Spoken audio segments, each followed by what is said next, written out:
Buenas noches, Rick.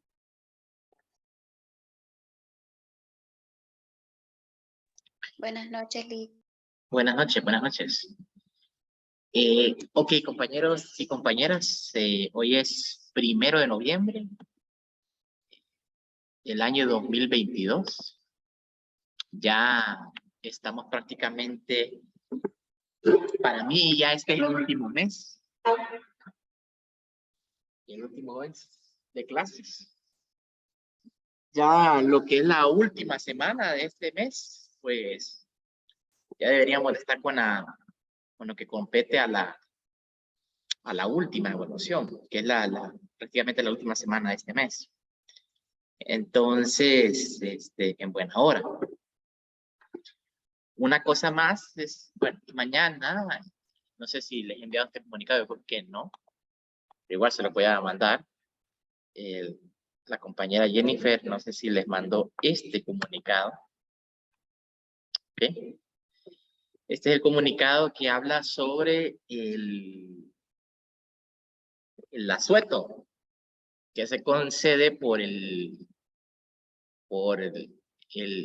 en atención para coronar a los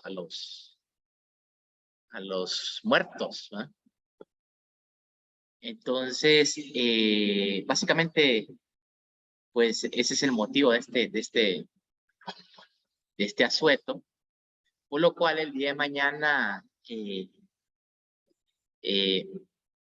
regresando sobre el 3 de noviembre, el día de mañana, miércoles 2 de noviembre, no vamos a tener clase. Y así como dice el comunicado, pues vamos a tenerlo hasta el jueves. Jueves vamos a tener clase. Respetando este comunicado, pues autorizo a Jennifer para que lo comparta. Yo igual lo voy a compartir a Ruth y a Aldo, el otro compañero.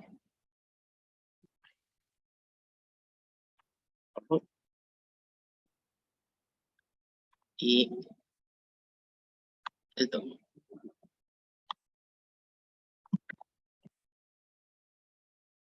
¿Ok?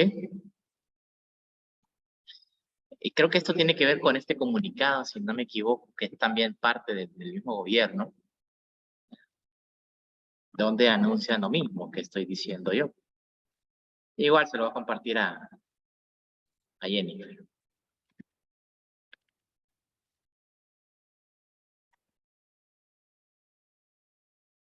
Y ¿cómo es?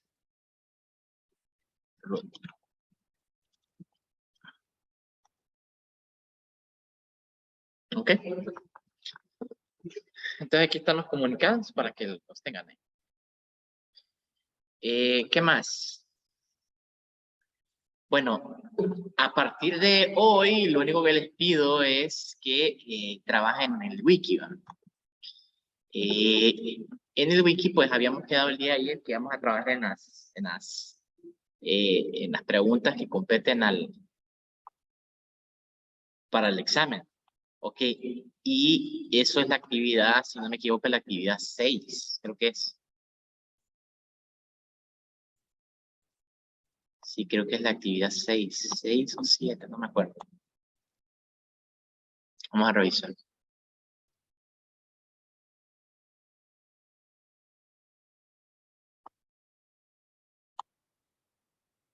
Sí, aquí está. Ok. Entonces, sí, es la actividad 6. Entonces, para ir avanzando con esto, recuerden que el examen es el día, ¿qué día es? El martes. Martes creo que es. Martes, ¿me confirman, por favor? Martes es el examen. Sí, martes o miércoles. Martes. Martes. El martes, Liz. Sí, martes. Martes 8 de noviembre. Ok, entonces, bueno, nosotros tenemos hoy y el jueves, perdón. Entonces, si terminamos esto el jueves, les dejo el lunes para que estudien tranquilamente, ¿no? ¿Estamos de acuerdo, compañeros y compañeras? Sí, Liz. Sí. Ok, entonces, vamos a hablar de lo que cada uno encontró. sobre las preguntas asignadas. ¿Sí? Este es del grupo, esta es el tercer parcial. Grupo 1, ¿está listo?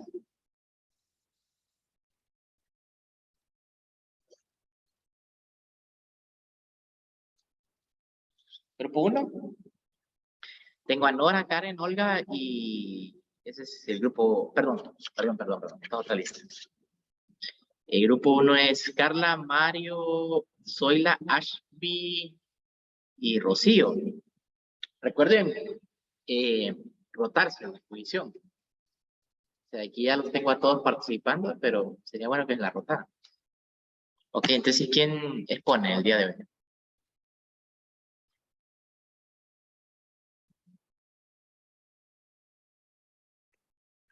Hola, hola.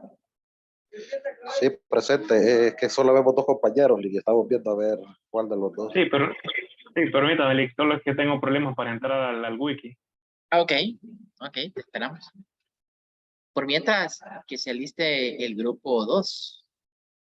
Aquí en el grupo 2 lo veo que Rocío habla. Y Lidia, que estuvo ayer. ¿Ah? Entonces, ok, adelante.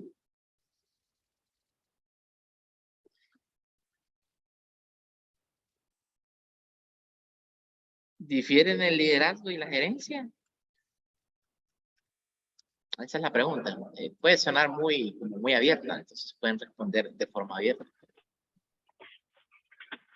Sí, aquí lo tengo, Lick. Me gusta, tú me dices si empiezo. Empiece, adelante.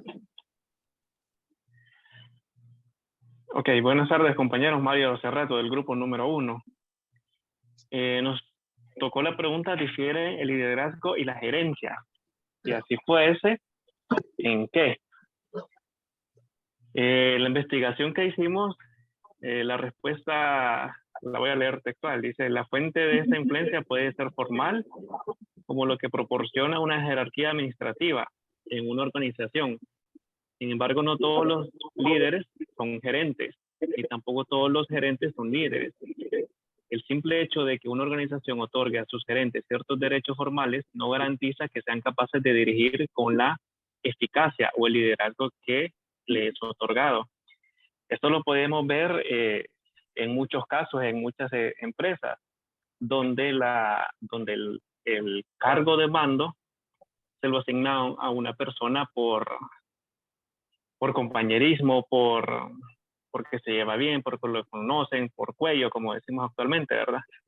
Pero no significa que esta persona vaya a desarrollar un trabajo eficaz, o no significa de que esta persona vaya a ser el líder de un grupo o de un equipo, porque posiblemente exista otra persona con mejores capacidades de liderazgo, pero que tal vez no tiene los contactos necesarios como para que le hayan dado ese cargo. Las organizaciones necesitan un liderazgo firme y una administración sólida para alcanzar una eficacia óptima. En la actualidad se necesitan líderes que desafíen el status quo, que elaboren visiones del futuro y que inspiren a los miembros de las organizaciones para los que deseen lograr sus visiones. También se necesitan gerentes que elaboren planes detallados, crear estructuras organizacionales eficientes y supervisar las operaciones cotidianas. Pues esto es lo que nos lleva a reflexionar es que el líder, aparte de estar liderando a su gente, valga la redundancia, tiene tareas asignadas en sí. O sea, no por el hecho de estar liderando, va a descuidar tal vez sus reportes, tal vez sus métricas, sus indicadores, porque tiene que ser un conjunto de todo. Un líder, para que se pueda llamar líder, tiene que saber un poquito de todo, en mi opinión. Y si no lo sabe, pues, aunque sepa a quién debe de llamar, creo que ya puede resolver una situación.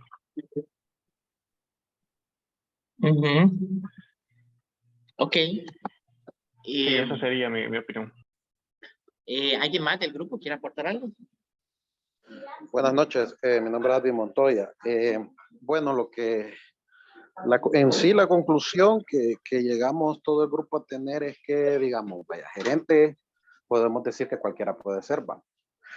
Pero ya líder, digamos que es algo más interpersonal, es algo más dentro del grupo. Vaya, como decía el texto, y lo vuelvo a repetir, decía que el líder, bueno, gerente cualquiera podría ser, si no mal lo recuerdo, pero líder son pocos. Porque cuando hablamos de cuestiones de la gerencia, bueno, así hablando vagamente, hablamos más de dar órdenes y es algo más externo. Ya un líder es algo más interno en lo que hablamos del grupo. Ujú. Sí, una cosa para aportar aquí un poquito más a lo que mencionábamos. Si aterrizamos esto en una institución, por ejemplo, ustedes que son del técnico microfinanzas, si ustedes montan un negocio,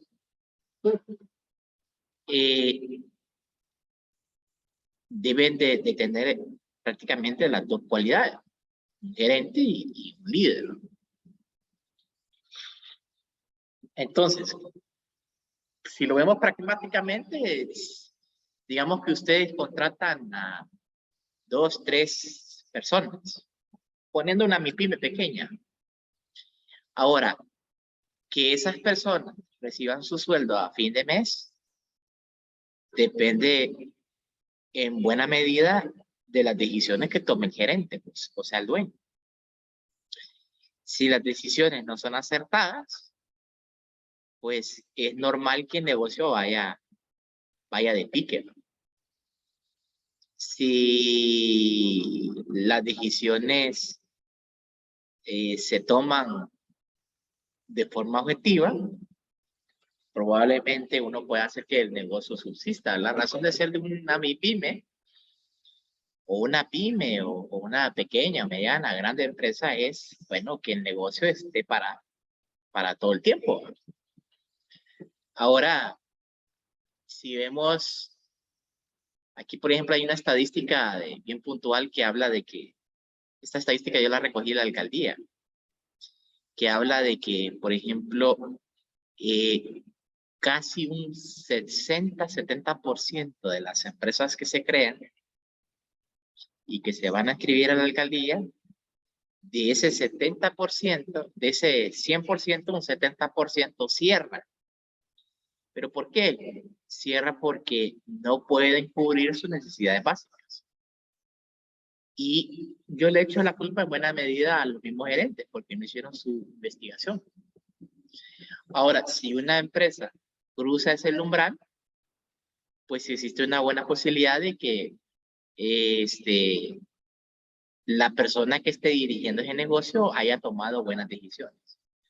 Pero ¿qué implica que un gerente tome buenas decisiones o malas decisiones? O sea, un buen líder, o sea, un mal líder, un buen gerente, un buen gerente. Bueno, para mí básicamente radica en que esta persona sea lo suficientemente pragmática. Inclusive, yo diría, sumaría 2 frases, ¿bien? Que sea pragmático, ¿ok? Yo diría que esto sería como una buena cualidad de un gerente o un líder, que sea pragmático, y bien esa palabra, y apúntenla porque les puede ser para el examen. Y la otra cualidad que yo diría que es algo que sirve mucho para ayudar a identificar a un líder, es si es estoico. Entonces, hay mucha gente que cuando tiene adversidades se derrumba por estas adversidades. Entonces, por ejemplo, voy a ponerla aquí. Un líder debe ser pragmático. Pragmático. Y otra es estoico. ¿Ok? Entonces, busquemos las definiciones que significa pragmático y estoico. Se refiere a la práctica, la ejecución o la realización de acciones y no a la teoría o a la especulación. que piensa o actúa dando prioridad a muchas consideraciones prácticas.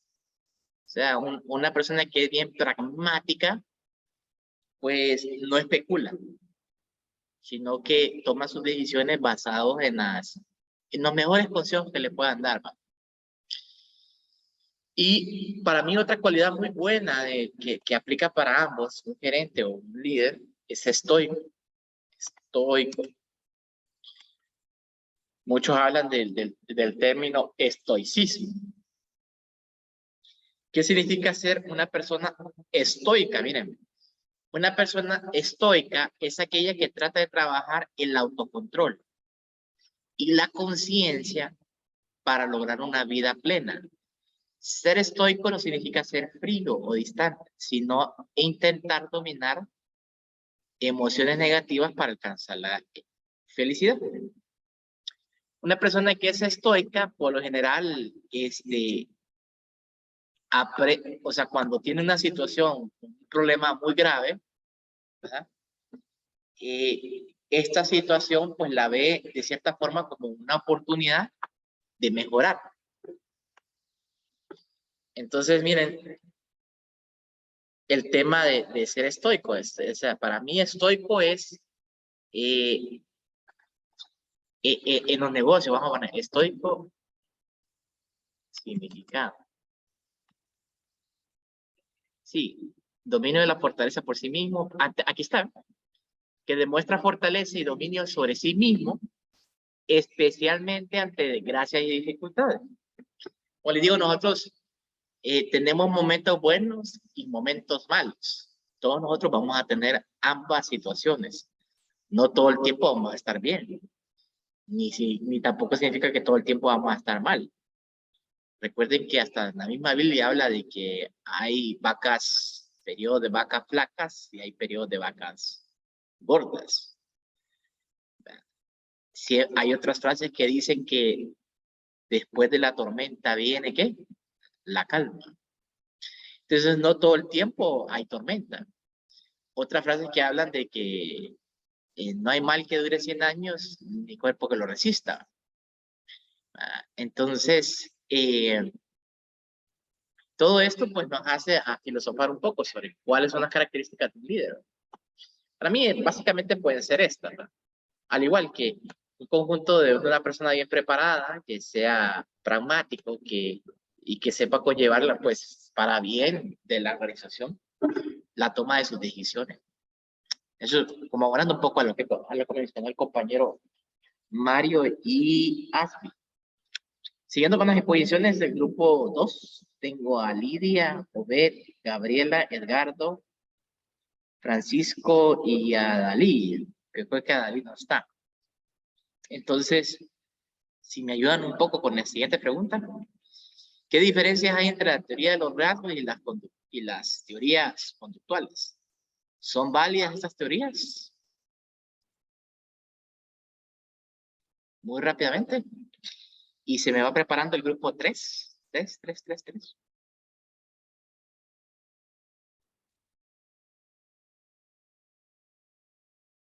¿Están por aquí? Grupo 2.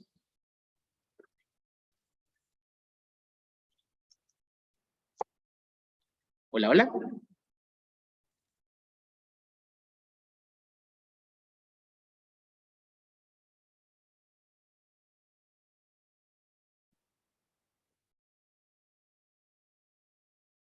¿No? Ok, sigamos entonces con el grupo 3. Grupo 3, ¿qué es el conflicto? ¿Qué es el conflicto? Grupo 3 tengo a Roger, Jennifer, José, Aquí estoy yo, Lee, no se preocupe. Christopher y Jocelyn. A ver. Soy Roger. ¿Me escucha, Lee? Sí, lo escuchamos. Ok, está bien. A nosotros nos tocó qué es el conflicto, ¿verdad? El conflicto es el proceso que comienza cuando una de las partes percibe que la otra ha afectado negativamente o está por afectar algo a quien a la primera le preocupa. Esto se da a veces en grupos de trabajo, cuando están con discordia, ¿verdad? Uno del otro.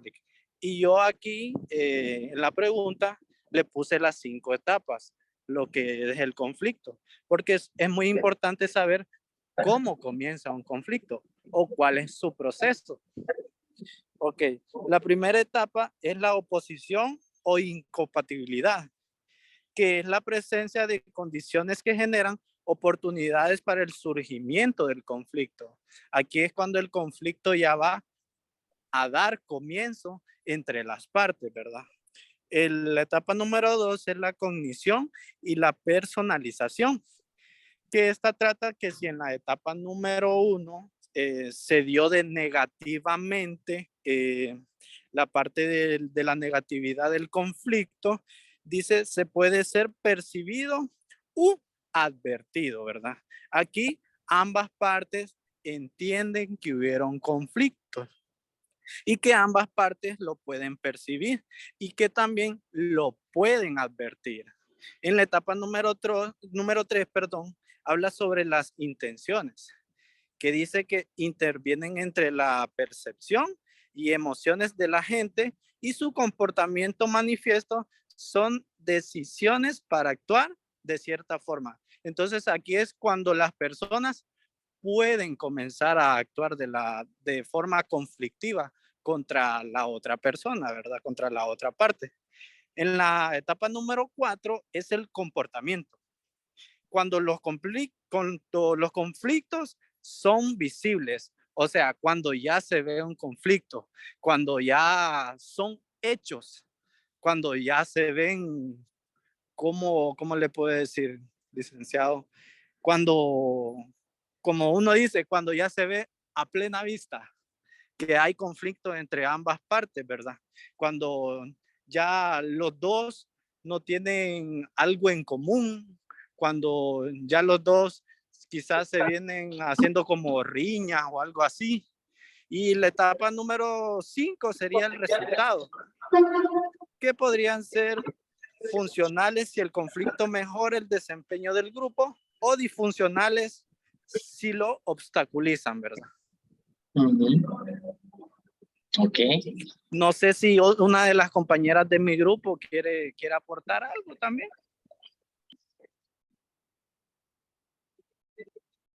¿También queda abierto? ¿Hay quien quiera aportarlo?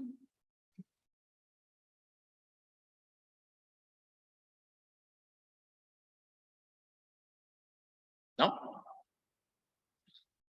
Ok, bueno, con la parte del conflicto, como bien menciona el compañero, hay diferentes formas de identificarlo y diferentes formas de abordarlo. Generalmente en las instituciones, cada quien tiene una forma distinta de abordar el conflicto. Hay conflictos que, por ejemplo, son como, yo podría decir que un conflicto es como una manzana podrida, por así decirlo.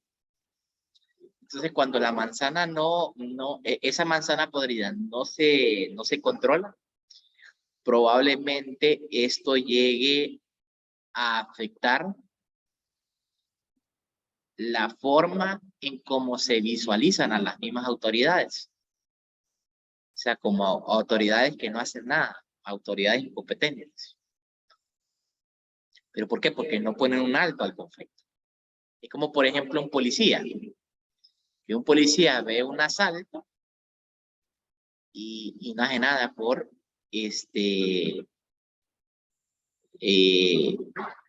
parar ese asalto. Un cuerpo de justicia que no aplica la justicia pierde credibilidad. Entonces el conflicto se puede ver en ambos lados, tanto desde el punto de vista de los mismos empleados, ¿verdad?, como de las mismas autoridades, que no tengan un control sobre el mismo. Entonces, muchos sugieren que para un conflicto es importante el diálogo. Creo que les voy a compartir un video de cómo, por ejemplo, evoluciona el conflicto. Hablando de una sociedad. Conflicto, este es Licenciado, ahí da como aquel, como se dice, lo hablado es lo entendido, ¿verdad? Ajá.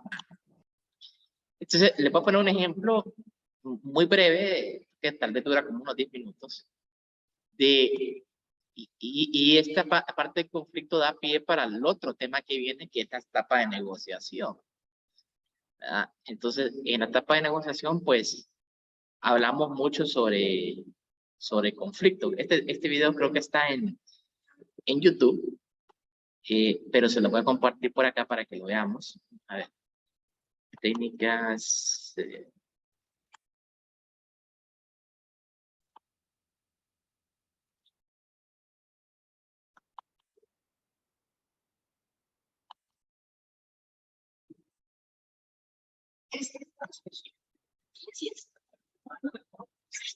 Punto de lanzar la piedra contra la industria S.A.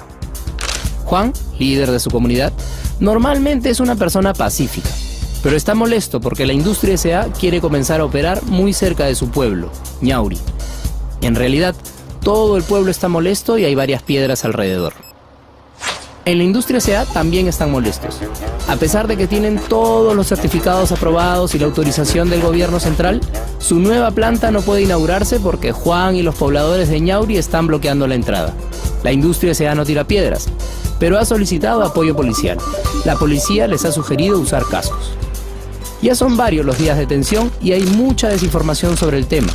Las declaraciones de los representantes de los gobiernos regionales, centrales y del alcalde no han traído consecuencias positivas. Basta que Juan tire la piedra para que la policía intente detenerlo, lo que ocasionará que más gente tire piedras, que más policías intenten controlar la situación y que se llegue a un enfrentamiento que todo el país verá por televisión. Papá, ¿qué es eso, Es gente conflictiva. Les encanta salir a tirar piedras. Pero no, a Juan no le gusta tirar piedras. Y lo que la familia está viendo por televisión no es el problema real. Es la consecuencia de un conflicto social mal manejado que está a punto de llegar a su etapa más crítica, la violencia. Un conflicto que, al igual que cualquier otro, pudo prevenirse. Pero, ¿qué es un conflicto social? Un conflicto social sucede cuando dos o más grupos se enfrentan por un interés o necesidad insatisfecha que no es personal ni familiar, sino que demanda una acción por parte del Estado. En nuestro caso, los actores directamente en conflicto son la comunidad de Ñauri y la industria S.A.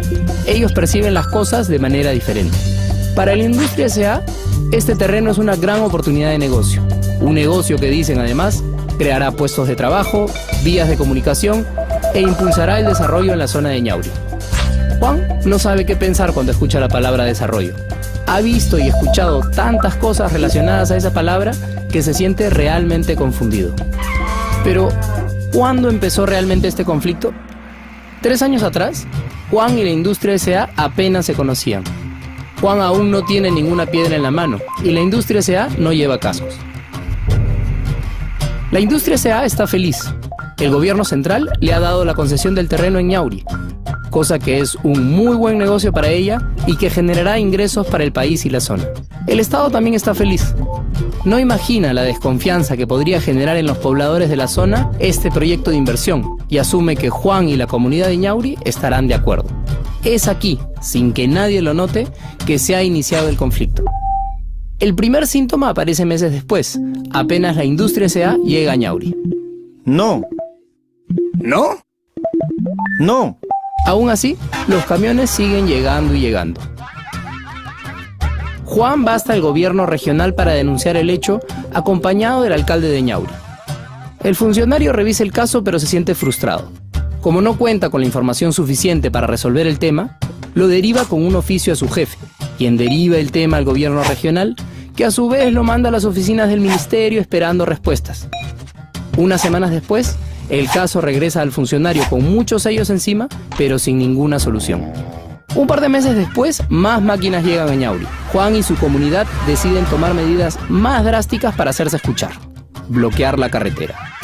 Aparece la prensa, pero su cobertura se centra principalmente en la violencia. No se menciona que la industria S.A. ha gastado en el proyecto de Ñauri mucho más de lo pensado. Tampoco cuentan todo lo que los pobladores están perdiendo por salir a protestar Y menos aún el hecho de que el gobierno haya gastado en policías, viajes y viáticos a Ñauri una cantidad de dinero que podría haber servido para cosas más útiles. Todos los actores se quejan y acusan unos a otros. La situación se hace cada vez más confusa. Hoy es la inauguración de la Industria S.A. y todo está muy tenso. La mano de Juan sostiene una piedra y espera que los tomen en cuenta y así terminen estos atropellos. La Industria S.A. quiere que desbloqueen la entrada de su planta y que se cumplan con los acuerdos pactados con el gobierno. ¿Acaso no es suficiente todo lo que han invertido en la zona? ¿Quién está atropellando a quién? Los policías preparan sus palos. La prensa está atenta. Los policías, de pronto, avanzan hacia ellos y Juan lanza la piedra. Es de noche y Juan está preso. Hay heridos por ambos lados. Ñauri ha sido intervenida por la policía y la Industria S.A. ha sido dañada seriamente. La televisión capta las escenas y ya quiere señalar a un culpable. Todos están peor que al principio y, aunque no quieran reconocerlo, cada uno, empezando por el Estado, tiene una parte de la responsabilidad por permitir que el conflicto haya llegado a esta etapa de crisis. Pero, ¿esto era necesario? ¿Esta crisis pudo evitarse? Por supuesto que sí. Desde que se inició y conforme comenzó el escalamiento de este conflicto, se tomó muchas decisiones que permitieron que la bola de nieve siga creciendo y creciendo, como suele suceder en los diferentes conflictos sociales alrededor del país. Si pensamos que las actividades económicas de Ñauri no eran las mismas que la de la Industria S.A., el Estado pudo prever que los pobladores se sentirían amenazados al otorgar la concesión. Por eso, el informar a la comunidad sobre la concesión desde un inicio y plantear estrategias de desarrollo locales tiene que ser el punto de partida para transformar este y cualquier conflicto en una oportunidad de desarrollo para todos. La Industria S.A., como empresa socialmente responsable, pudo abrir el diálogo con la comunidad de Ñauri desde un inicio e informarle cuáles eran las características del proyecto, sus riesgos y sus beneficios. Esta es una información que tiene que llegar con la voluntad de escuchar las opiniones de la población, entender sus necesidades y respetar sus costumbres. La comunidad de Ñauri, a su vez, pudo haber estado mejor organizada para hacerse escuchar. Apoyarse en sus gobiernos locales y contar con voceros y líderes sociales respaldados, en lugar de escuchar a los agitadores, hubiera permitido aprovechar las oportunidades de diálogo con la empresa para acordar los alcances de un proyecto que beneficie a todos. La prensa también pudo haber actuado de otra manera.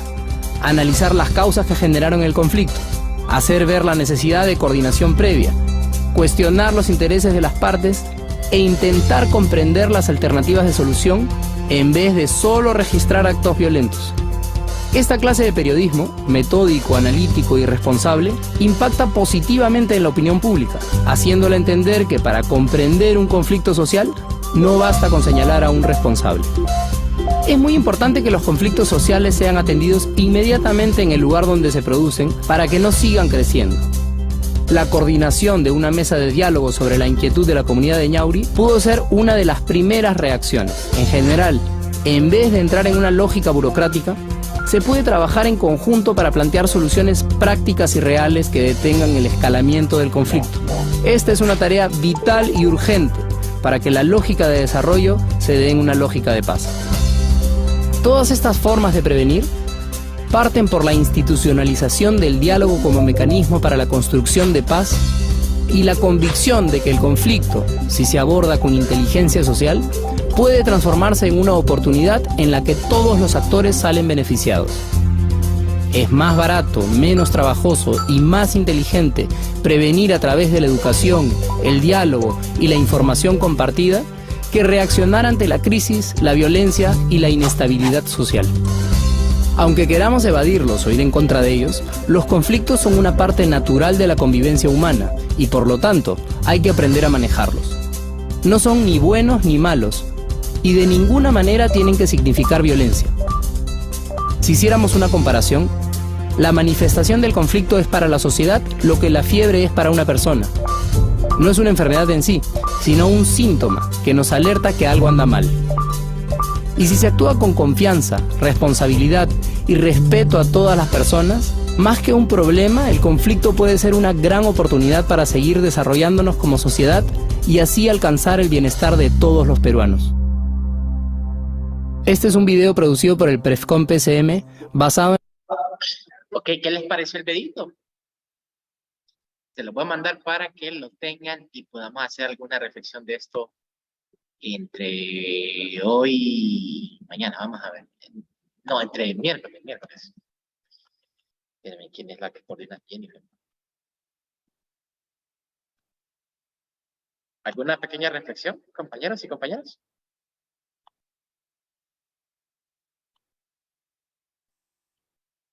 Hola, hola. No, que hay que ver las dos caras de la moneda, Lick, en un conflicto. Ah, sí, eso sí es cierto. Hay que ver las dos caras de la moneda. Industria S.A. Yauri.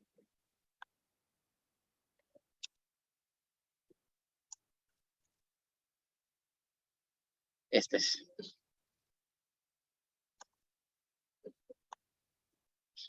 Entonces, este ejemplito sirve mucho para, pues, para analizar bien cómo funciona el conflicto y cuáles son las formas de abordarlo. Aquí tenemos otro de la misma industria S.A. Quién gana, quién pierde y formas de abordarlo. ¿Ven? Entonces, a mí me gustaría como una pequeña reflexión por partes. Vamos a hacer esto, podría ser el lunes, ¿eh? Para que lo tengan aquí. Entonces, sería como hacer una pequeña reflexión breve. Breve reflexión.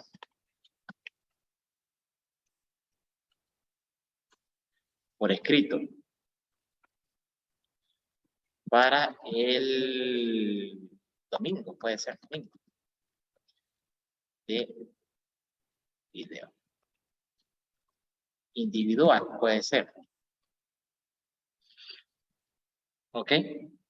Y eso lo vamos a agregar aquí al campus. Una hoja nada más, no tiene que ser algo extenso. Y yo lo voy a agregar esa actividad el día de mañana. ¿Ok?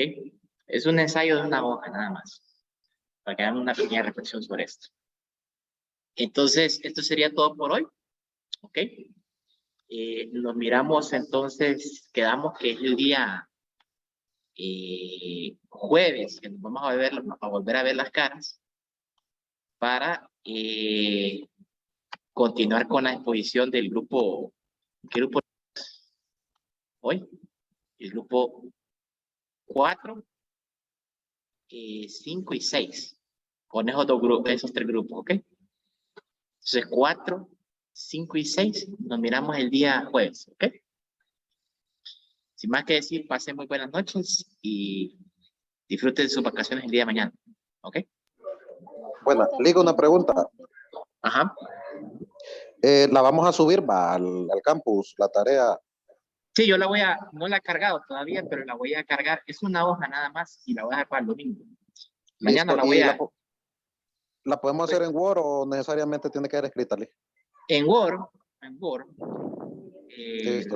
la redactan. Yo la voy a poner ahí, es una hoja nada más. No quiero algo extenso. Y ya les voy a mandar el formato para que encima de ese formato redacten el ensayo. Eso sería nada más. Gracias. ¿Okay? Vaya pues. Entonces nos miramos el día jueves, ¿ok? Pasen muy buenas noches. Gracias, Lick. Buenas noches. Bye. Buenas noches. Buenas noches, Lick. Buenas noches.